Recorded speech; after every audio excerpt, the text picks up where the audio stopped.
प्रथम लागू दो चरण को, तनि ए न चुड़ायो खिन।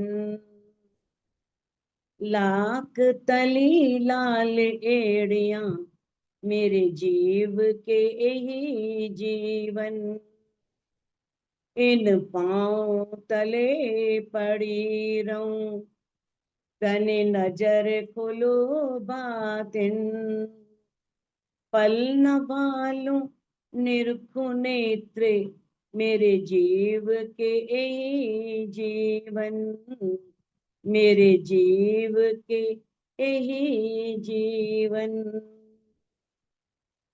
प्रणाम सुंदर साथ जी। सुंदर साथ जी, जैसा कि हम श्री श्रृंगार ग्रंथ कर रहे हैं और उसके 14 प्रकरण हो चुके हैं, तो आज हम 15वां प्रकरण, जिसका नाम है हक महबूब की नासिका, जिसमें दामदनी अक्षरातीत की नासिका के दिव्य सौंदर्य के बारे में बताया गया है, तो उस प्रकरण को प्रारंभ करने जा रहे हैं। गोर निर्मल नासिका, शोभा न आवे माहे सुमार। अब महामती जी कह रहे हैं, गोर निर्मल नासिका कि दामदनी अक्षरातीत की नासिका कैसी है? गौर है, गौर वर्ण की है। और एक आपने ध्यान दिया होगा कि किस तरह से वाणी में कई बार जहां पर भी गौर वर्ण आता है, उसमें निर्मल या उज्जवल शब्द अवश्य आता है। तो वो गौर वर्ण भी यहाँ वाला गौर वर्ण नहीं है, वो ऐसा है कि उसमें बहुत उज्जवलता है, बहुत स्वच्छता है, बिल्कुल निर्मल, ऐसा सुंदर उनकी नासिका है गौर वर्ण की। शोभा न आवे माहे सुमार।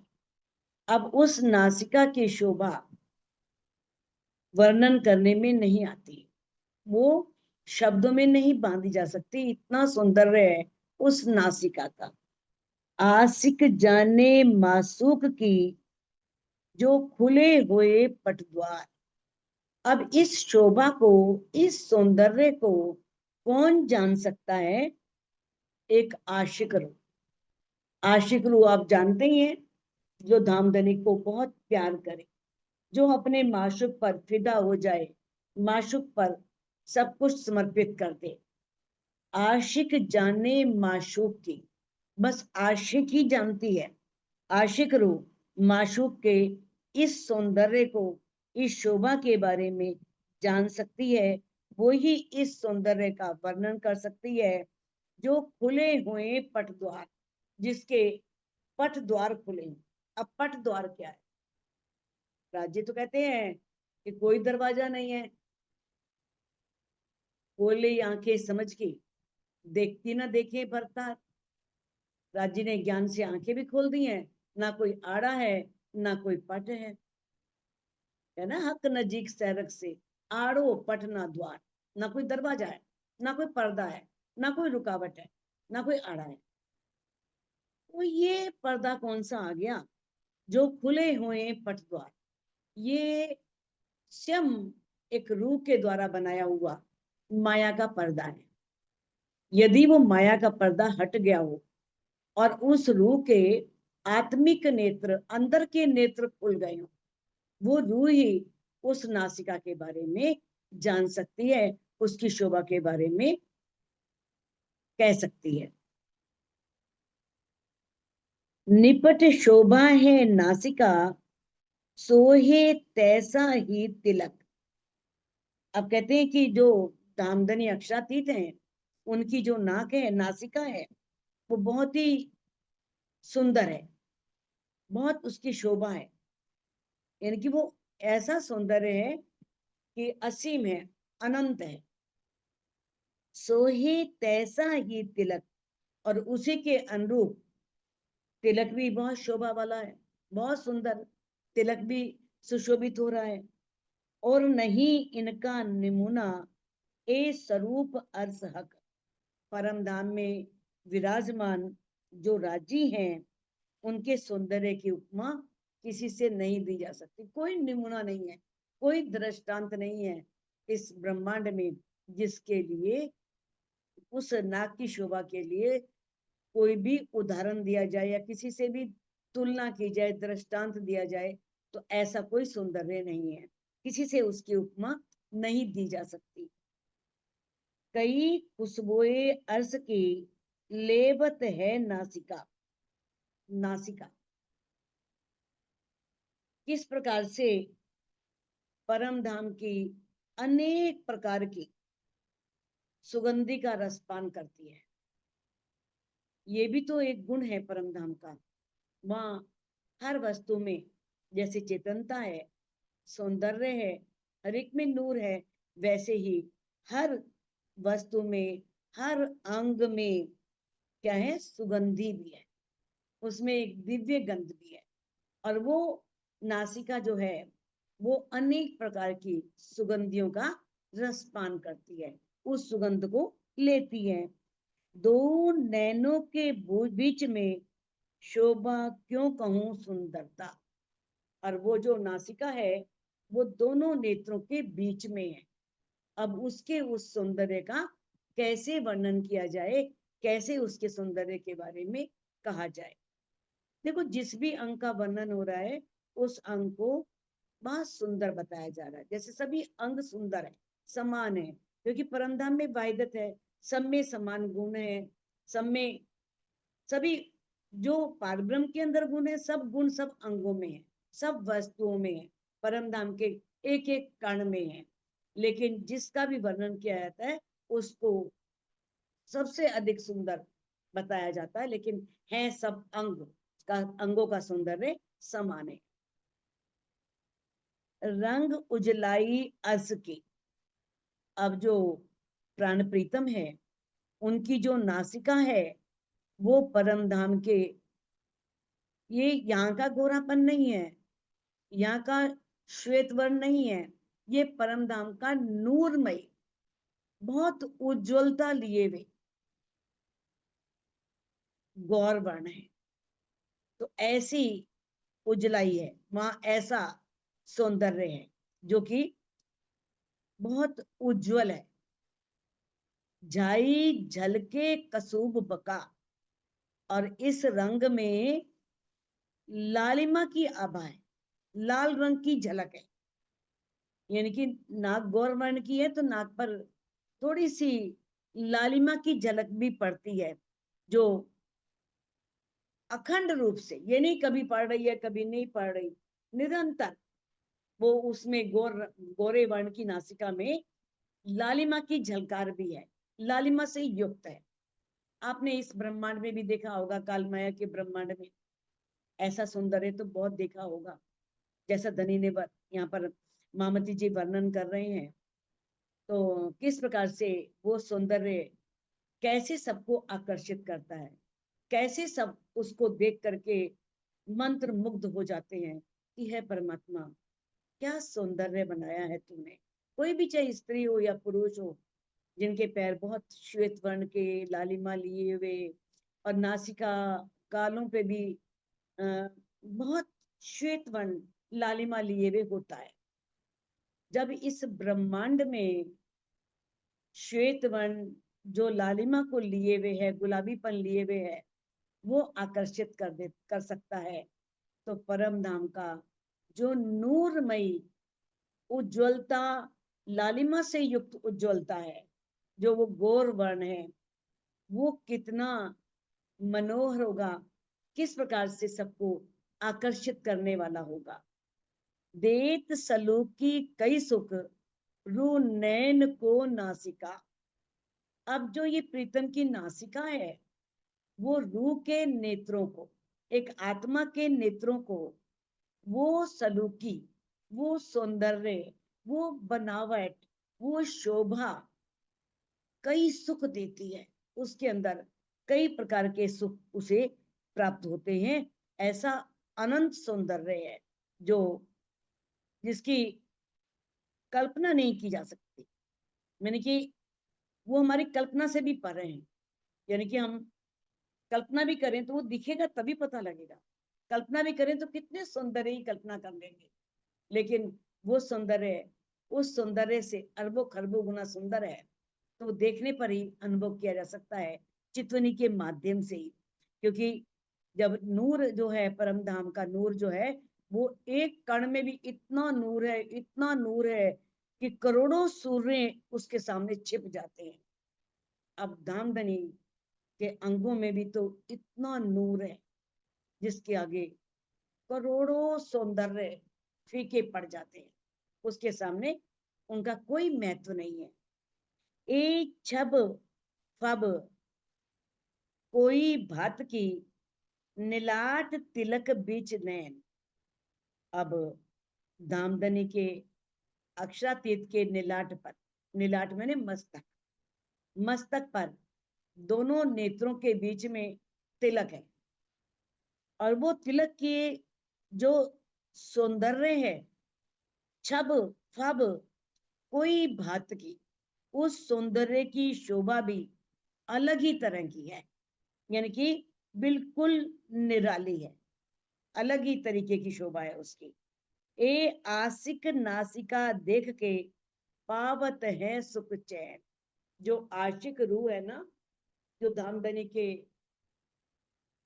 प्रति धनी को रिझाना चाहती है, धनी को बहुत प्रेम करती है, तो ऐसी आशिक रूह जो है, वो माशूक के इन नेत्रों के सौंदर्य को देखकर ही उस आशिक रूह को सुख चैन मिलता है। अब सुख चैन क्या है? यानी कि सुख या आनंद का साधन, यानी कि आराम। अब ये आनंद का आराम क्या है? आनंद का आराम यानी कि आनंद का आराम वो है, जैसे मान लो हमें उस सौंदर्य को देख करके एक रूह को सुख हुआ या उसे आनंद की प्राप्ति हुई, तो वो आराम क्या है? उसका अनुभव होना, उसकी अनुभूति होना। ऐसे आनंद की अनुभूति होती है अंदर, ऐसा अनुभव होता है। तो ऐसे उसके रूह के अंदर उसे बहुत सुकून मिलता है, शांति मिलती है, बहुत सुख प्राप्त होता है। भो भासत भली भात सो पापन पलकों पर। अब वो मामती जी कह रहे कि धामधनी अक्षरातीत की जो भुएं है ना, वो बहुत भासत सुशोभित हो रही हैं, भली भात सो अच्छी प्रकार से, बहुत सुंदर। कहां पर? पलकों के ऊपर भुएं सुशोभित हो रही हैं, पापन पलकों पर, पलकों के ऊपर आई हुई जो बरोनिया, बरोनिया जानते हो ना, पलकों के जो बाल होते हैं, बरोनिया। तो पलकों के ऊपर आई हुई बरोनियों की और भुओं की बहुत अधिक शोभा हो रही है, बहुत सुंदर उसकी शोभा है। ए नैन शोभा नूर जहूर, ए जाने मोमिन अंतर। नेत्रों की जो ये सौंदर्य है, नेत्रों का जो ये शोभा है, तो राज्य के नूर का जो ये जहूर है, प्रकट रूप है, व्यक्त रूप है। राज्य के नूर की अभिव्यक्ति इस सौंदर्य से तो होगी ना। नूर तो है, नूर तत्व से बना है, 5 तत्वों से वो शरीर नहीं बना, लेकिन नूर तत्व जो है, जहूर, जहूर का अर्थ है,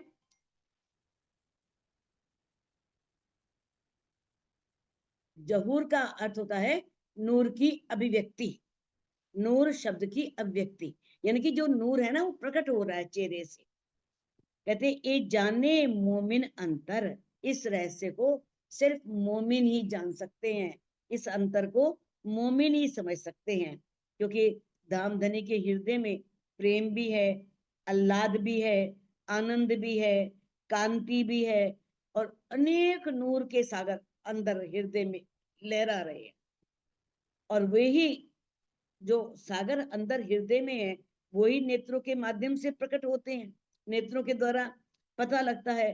तो ऐसे ही नेत्रों को राज्य के नूर का जहूर का है, व्यक्त रूप का है, कि वो राज्य के नूर को प्रकट करने वाले हैं, व्यक्त करने वाले हैं। अर्स फूल सुगंध अनगिनती, परम धाम में अनंत फूल है। अर्स फूल, परम धाम में अनंत फूल है। सुगंध अनगिनती, और उनकी सुगंधी भी गिनती में नहीं आती। फूल भी अनगिनत हैं, कई तरह के फूल हैं, और इन फूलों की जो शोभा है, सुगंधी है, उसकी भी कोई सीमा नहीं है। कहते हैं हिसाब नहीं कहूं कोई, किसी का कोई हिसाब नहीं, कोई गिनती में नहीं आ सकते, कोई सीमा नहीं।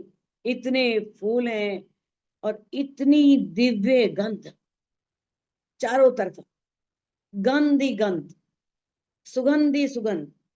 रसांग चीज सब अर्थ की, परम धाम की जो भी चीज है ना, कोई भी अंग, कोई वस्तु, कुछ भी जो है परम धाम का, उसमें आनंद भरा हुआ है, रस भरा हुआ है।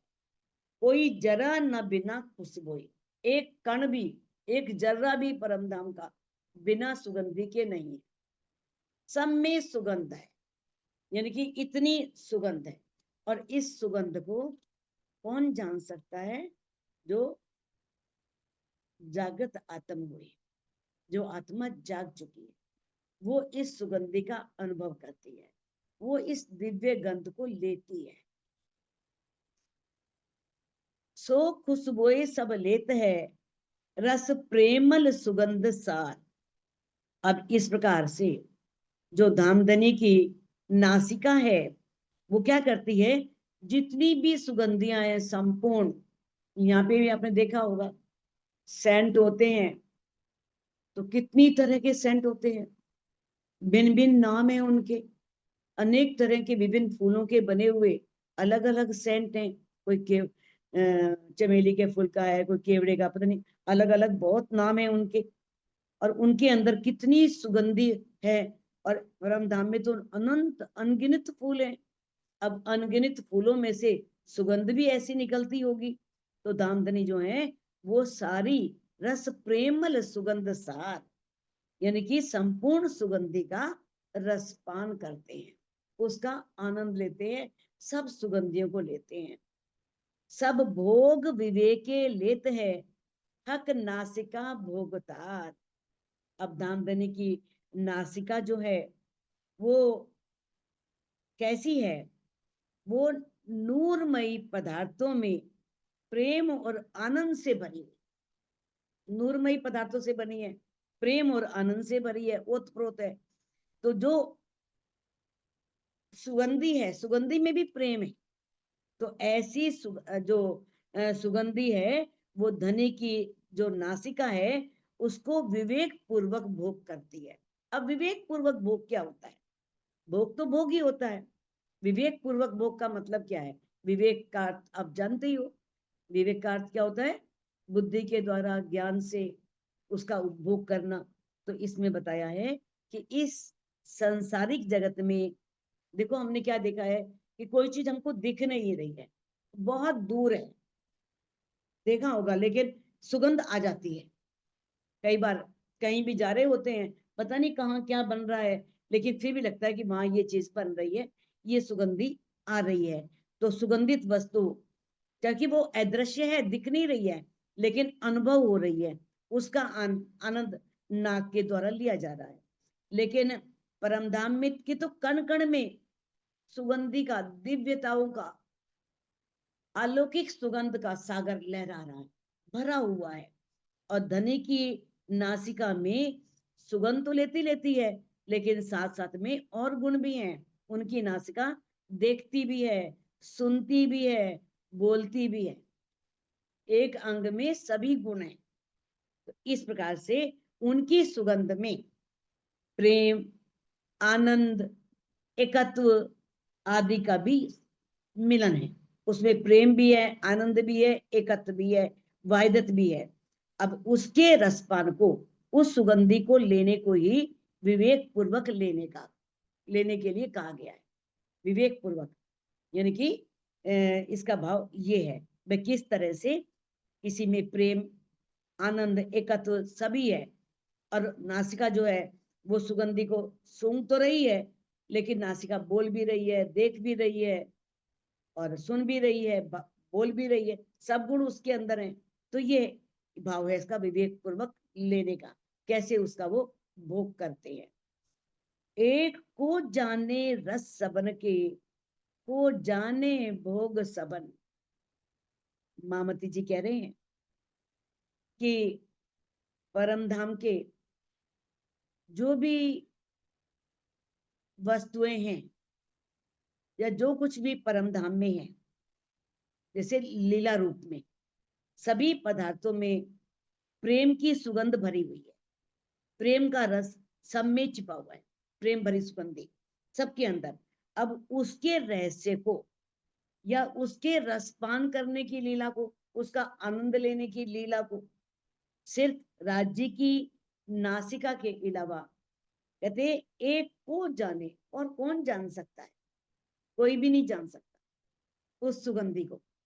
हर, क्योंकि जो सुगंध भी है ना, वो भी धनी को रिझा रही है, उसके अंदर भी धनी के प्रति बहुत प्रेम भरा हुआ है। अब इस रहस्य को, इस बात को कौन जान सकता है, इस लीला को सिर्फ धामधनी की नासिका ही जान सकती है, और कोई नहीं जान सकता। ए सब भोगी हक नासिका, हक सुख लेत देत रोहन। अब इन सब का भोग करने वाली, इन सभी सुगंधियों का भोग करने वाली धामधनी की नासिका है, जो हक सुख लेत देत रोहन, जो राजी रूहों को सुख देते भी हैं और सुख लेते भी हैं। वो किस प्रकार से, देखो कि राज्य का जो दिल है, उनका नूर ही सभी रूपों में लीला कर रहा है। राज्य के दिल में जो नूर है वो सभी रूपों में लीला कर रहा है, और उनकी नासिका के अलावा और किसी को यानी कि पता नहीं चल सकता कि इस संपूर्ण सुगंधि का मूल कहाँ छिपा है, इस सुगंधि का मूल कहाँ पर है। इस सुगंधि का मूल भी धामधनी का हृदय है। कहाँ छिपा है, राज्य के अलावा कोई नहीं जानता, सिर्फ राज्य जानते हैं। धामधनी इस सुगंध के रस में सभी आत्माओं को डुबोए रखते हैं। सभी आत्माएं इस सुगंधि में किस प्रकार से उस इश्क में, प्रेम में, सुगंधि में डूबी रहती है हर समय। तो इस रहस्य की जानकारी कब हुई, जब ये ब्रह्मवाणी आई। ब्रह्मवाणी आने के पश्चात, ये ब्रह्मवाणी उतरने के पश्चात ही सबको इस बात का आभास हुआ। तो इसीलिए कहा है इसको को जाने, सिर्फ राज्य जानते हैं। ये तो ब्रह्मवाणी आई तो रूहों को पता लग गया सब बातों को, सब बातों का। इस ब्रह्मवाणी के ज्ञान से सबको जानकारी मिल गई, लेकिन वास्तव में इस सब रहस्यों को, इन सब बातों को वो सब बताने के लिए ही तो धनी रूहों को माया के ब्रह्मांड में लाए हैं। और जब तक ब्रह्मांड में आने के बाद भी जब तक ये वाणी नहीं उतरी, तब तक रूहें उनके दिल के भेदों को, रहस्यों को, इन सब बातों की जानकारी को नहीं प्राप्त कर सकी। जैसे ही ब्रह्मवाणी का अवतरण हुआ, तब सभी रूहों को इन सब का पता लगा। इस प्रकार से धनी सब रूहों को सुख भी देते भी हैं और लेते भी हैं। सुख ले रहे हैं क्योंकि सभी उनको रिझा रहे हैं, सभी प्रेम कर रहे हैं, वो नासिका से सुगंधी ले रहे हैं, सुख मिल रहा है, और आगे सब रूहों को दे रहे हैं, दिव्य गंध दे रहे हैं, अलौकिक गंध दे रहे हैं, तो सब उनको प्रेम दे रहे हैं। लेकिन कौन, जो पात्र हैं, जो लेना चाह रहे हैं। चित चाहिया नासिका बोखन, खुशबोए लेत चित चाहे। अब राजी जैसा चित्त में चाहते हैं, चित्त चाहिए, वहां तो मन की पातशाही है, जो मन में आता है, चित्त में आता है, तुरंत सामने प्रकट हो जाता है, तुरंत सामने दिख जाता है। तो जैसा वो चित्त में चाहते हैं, वैसे ही उनके नाक के आभूषण दिखाई देते हैं, नासिका के जो आभूषण है वैसे ही दिखते जैसा वो मन में चाहते हैं। खुशबुए लेत चित चाहे, और वो चित्त की चाहना के अनुसार ही उसकी सुगंधी लेते हैं, उसकी खुशबू लेते हैं। चित चाही ज्योत शोभा धरे। अब किस प्रकार से चित चाही दामदनी के, जैसी हृदय की इच्छा होती है, जैसे उनके मन में चाहना होती है, उसके अनुसार ही जो उनकी नासिका है वो नूरमयी शोभा दिखाई देती है। कहते हैं ना, चित चाही ज्योत शोभा धरे। ज्योत मैंने प्रकाश, नूरमयी रोशनी, जैसा वो चित्त में चाहते हैं वैसी नासिका रोशनी से युक्त दिखाई देती है। सुख आशिक अंग न समाये। अब ऐसे सौंदर्य का दीदार करने वाले, उनके दीदार से जो रूहों को सुख मिलता है, वो आनंद मिलता है, वो एक रूह के अंगों में नहीं समाता, उसके अंगों से भी प्रकट होता है। क्योंकि जो रूह चितवनी करती है, धनी प्रेम के सागर है, आनंद के सागर है, तो उसके अंदर भी वो प्रेम आनंद सवते आना शुरू हो जाता है। और जो प्रेम और आनंद से परिपूर्ण है, वो सामने वाले को भी उसी भाव से देखेगी, उसी प्रेम और आनंद से देखेगी। तो इस प्रकार से बताया है कि वो सुख जो है वो आशिक के अंग में समाते नहीं है, वो भी आगे उस आनंद को सबको बांटती है, सबको देती है। हक सुख खुशबुए के कई नए नए भोग लेत। अब धामधनी अपनी नासिका से जो ये दिव्य गंध है ना, सुगंधी है, हक सुख खुशबुए के, खुशबुई मैंने सुगंधी, उस सुगंधी के जो नए नए सुखों का वो रसपान करते हैं, नए नए भोग ले, नए नए रसपान करते हैं। तो अब कहते हैं कि किस प्रकार से वो नए नए सुखों को लेकर के ले ले हक विवेक सो, नए नए रूहों सुख दे। वो बड़े विवेक पूर्वक उन सुखों को लेकर के फिर रूहों को वो सुख देते हैं। वो सुख उसी प्रकार से रूहों को भी देते हैं। वो किस प्रकार से? क्योंकि सारा परमधाम कैसा है? सच्चिदानंदमय है, सत है, चित है, आनंद भी है, और पूरा परमधाम पूर्ण रूप से जागृत है ना, जागृत अवस्था में है। अब राज जी हैं, श्यामा जी हैं, ब्रह्म सृष्टियां हैं, उनकी दृष्टि में अनंत परमधाम के कण कण को देख रही होती है। जो ब्रह्म सृष्टियों की दृष्टि है राज्य की, श्यामा जी की, परमधाम के कण कण को देख रही होती है। तो सौंदर्य की अपेक्षा, जैसे सौंदर्य तो इसको एकदम दिख जाता है, लेकिन सुगंध जो होती है बड़ी सूक्ष्म होती है। तो सौंदर्य को तो हम आंखों से देख सकते हैं, किंतु जो सुगंधी है उसको ना देखने पर भी उसका आनंद लिया जा सकता है। देखा नहीं, लेकिन वो गंध आ रही है तो उसका आनंद की अनुभूति की जा सकती है कि बड़ी दिव्य गंध आ रही है, बड़ी अलौकिक गंध आ रही है, सुगंधी आ रही है। तो दूर से दूर की सुगंधित वस्तु भी, जब वो कितनी दूर है, लेकिन वो हमें ऐसा लगता है जैसे हमारे बिल्कुल निकट है, बिल्कुल समीप है, ऐसा मतलब कि अनुभव होता है।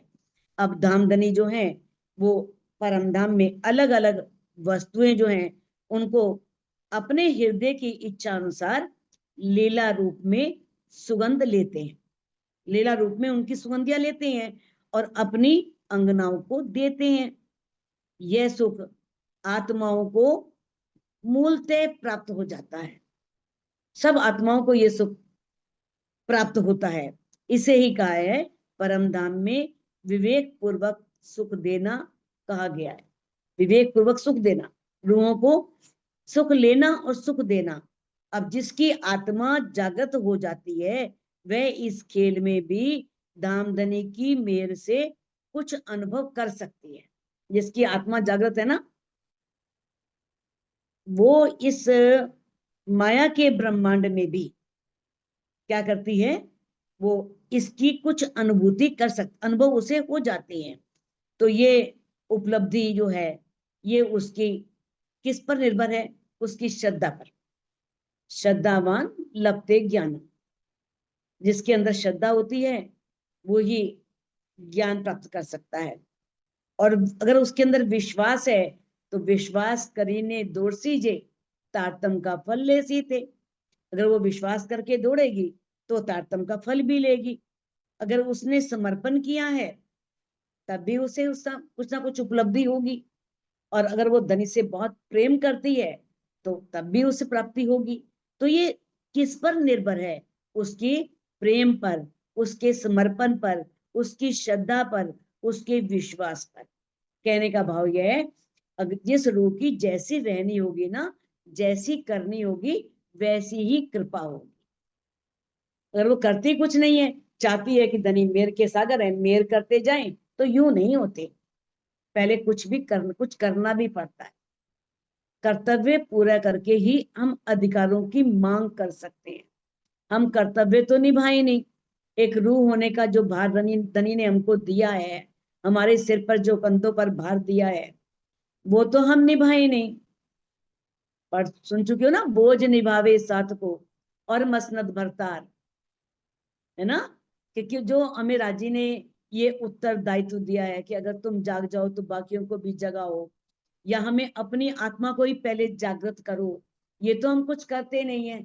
अगर राज्य की अंगना है तो राज्य दिखाई देंगे, राज्य की अंगना है राज्य परम धाम ले ही जाएंगे, राज्य की अंगना है चर्चनी करने की क्या जरूरत है, राज्य अपने आप परम धाम सारा दिखा देंगे, समझा देंगे, है ना। तो बिना कर्तव्य पूरे किए अधिकार नहीं मिल सकते। अगर सिंधी ग्रंथ में जाकर के इंद्रावती जी ने जो अधिकार की दावा किया है, जो दावा लिया है, वो ही ले सकती हैं। वही अंगना जिसने इतना समर्पण किया, जिसने धनी को पाने के लिए इतनी कुर्बानी की हो। तो ये सब किस पर निर्भर होता है? ये उसकी श्रद्धा, प्रेम, विश्वास, समर्पण पर निर्भर है।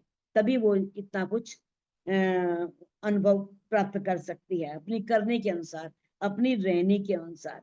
तो यही है दामदनी विवेक पूर्वक। विवेक पूर्वक ये नहीं कि जो रूह माया में डूबी हुई है और उसे भी दिए जा रहे हैं। हाँ, जो रूह आत्म जागृति के पथ पे चल चुकी है और धनी के प्रेम को पाने के लिए विरह में तड़प रही है, ऐसी रूह को कुछ झलक, कुछ सुगंधी, कुछ आनंद का अनुभव करवा देते हैं, ताकि वो रूह उस मार्ग से हटे नहीं, उस मार्ग पर चलती रहे।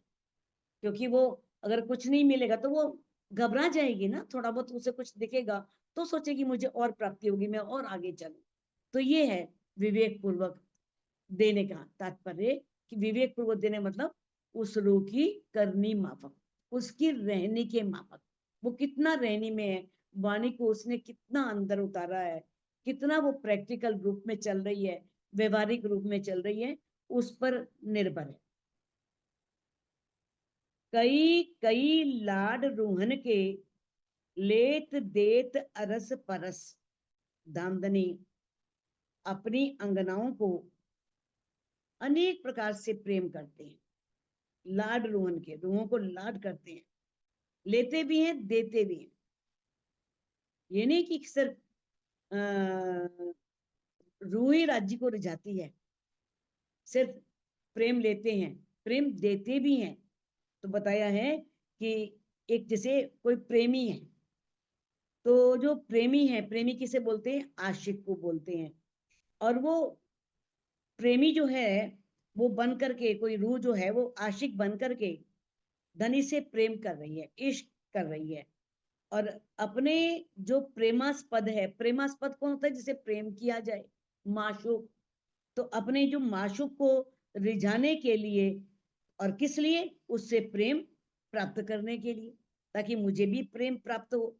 तो इसी प्रकार से जो माशूक है, माशूक भी चाहता है कि मेरा आशिक मुझसे इश्क करे और मैं उसे अपने दिल का इश्क दूं। यानी कि ये अरस परस की लीला है। आशिक माशूक को रिझाता है और माशूक चाहता है कि आशिक मुझे रिझाए और मैं अपने दिल के सारे इश्क को, सारे प्रेम को उस पर उड़ेल दूं। तो ये है, इसे लीला में कहते हैं कि दोनों ही एक हो गए, अरस परस हो गए। यानी कहते हैं ना, लेत देत अरस परस। आया है ना ऊपर, कि सुख लेते भी हैं, देते भी हैं। ये है अरस परस होना, एकाकार करना। ये एक तरफा प्यार नहीं है कि सिर्फ राजी हमसे प्यार कर रहे हैं, हम नहीं कर रहे हैं, माया में मस्त, है ना। तो ये दो तरफा प्यार है। अगर हम भी राज्य से करते हैं तब राज्य जो है, और राज्य भी अब हम इस रूह को अपने दिल में ले लेते हैं, तब उसे ये सब सुख प्राप्त होते हैं। नित नए सुख देत सनेसो, फिर क्या करते हैं, प्रतिदिन नए नए सुख बड़े लाड से, बड़े प्यार से उस रूह को देते हैं। यानी कि कहते हैं जानो नया दूजा लिया सरस। और उस जैसे कोई सुख देते हैं, रूह को ऐसा लगता है कि मानो कोई नया ही सुख दे रहे हैं, अलग तरह का, जबकि वहां कोई नया नहीं है, कुछ पुराना नहीं है, लेकिन वो ऐसा अनुभव होता है। तो इसमें क्या कहा है, प्रेम का लेना और देना। ये जो कहा गया है ना, परम धाम में नित्य नवीनता है, वहां पर सब कुछ नवीन होता है। प्रत्येक वस्तु, चाहे कोई वस्तु भी है, वो दूसरे की अपेक्षा ऐसे लगेगी, नवीन लगेगी, नवीनता बनी रहेगी।